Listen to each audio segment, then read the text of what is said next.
अस्सलाम वालेकुम। हमारा टॉपिक है एटम। हम देखेंगे कि एटम क्या है और इसकी डिस्कवरी कैसे हुई। तो सबसे पहले हम इसकी डेफिनेशन की तरफ चलते हैं।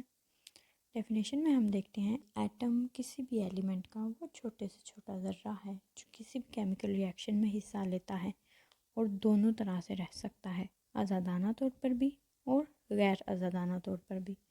एग्ज़ाम्पल में अगर हम देखें तो हमारे पास हीलियम और नियॉन जैसे जितने भी एटम्स हैं वो इंडिपेंडेंटली एग्जिस्ट करते हैं, जबकि नाइट्रोजन, हाइड्रोजन और ऑक्सीजन और इनके ग्रुप्स के बाकी एटम्स इनको इंडिपेंडेंटली एग्जिस्ट करने के लिए या तो अपने जैसे किसी एटम के साथ मिलना पड़ता है या फिर किसी दूसरे एटम के साथ मिलना पड़ता है।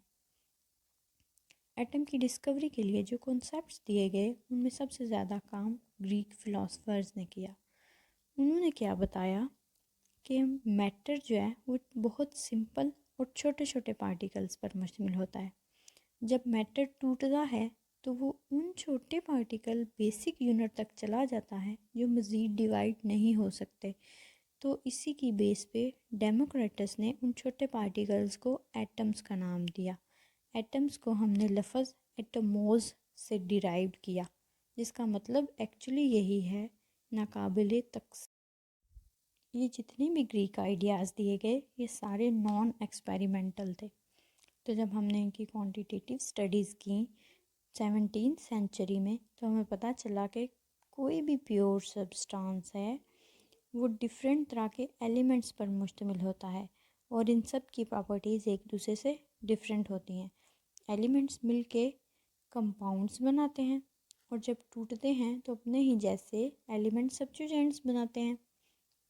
तो इसी बेस पे 1808 में English school teacher John Dalton ने 2 लॉज पेश किए, law of conservation of mass और लॉ ऑफ डेफिनेट प्रोपोर्शन। इसने बताया कि जब भी एटम्स मिलके कोई नई चीज़ बनाते हैं तो बनने से पहले और बनने के बाद इनका मास और इनकी रेशो सेम रहती है। Law of conservation of mass के मुताबिक मास सेम रहता है और लॉ ऑफ डेफिनेट प्रोपोर्शन के मुताबिक इनकी रेशो सेम रहती है। इन दोनों लॉज के साथ उसने एटॉमिक थ्योरी का मेन पोस्टुलेट दिया, जिसके मुताबिक all matter is composed of atoms of different elements. कि मैटर जो है वो मुख्तलिफ एलिमेंट्स के मुख्तलिफ एटम्स पर मुश्तमिल होता है, जिससे हमने एटम की एग्जिस्टेंस प्रूव की। मॉडर्न रिसर्चेस के मुताबिक हम कहते हैं एक्चुअली एटम भी छोटे छोटे पार्टिकल्स पर मुश्तमिल होता है जिनको हम सब एटॉमिक पार्टिकल्स कहते हैं। सब एटॉमिक पार्टिकल्स में electron, proton, neutron, hyperon, neutrino, anti neutrino और 100 almost other sub atomic particles present होते हैं। न्यूट्रॉन, इलेक्ट्रॉन और प्रोटॉन ये एटम का मेन हिस्सा बनाते हैं, इसलिए हम इनको फंडामेंटल पार्टिकल्स कहते हैं। इसी के बाद जे ब्रेजिलियस जो कि एक स्वीडिश केमिस्ट था, इसने एटम्स के मैसेज डिटरमाइन किए और साथ ही साथ एलिमेंट को शो करने के लिए सिंबल्स दिए। हमने देखा कि एटम क्या है और इसकी डिस्कवरी किन स्टेप्स से गुजर कर हुई। तो इसके लिए चंद एविडेंसेस पेश किए गए। एटम को आम आँख से देखना मुश्किल है, हमने इसके देखने के लिए माइक्रोस्कोप इस्तेमाल की।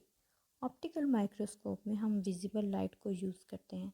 विजिबल लाइट की मदद से हम उन ऑब्जेक्ट को देख सकते हैं जिनका साइज़ 500 नैनोमीटर में होता है, जबकि एटम तो इससे भी छोटा है। तो ऑप्टिकल माइक्रोस्कोप की मदद से हम एटम को नहीं देख पाए। फिर हमने इलेक्ट्रॉन माइक्रोस्कोप यूज़ की।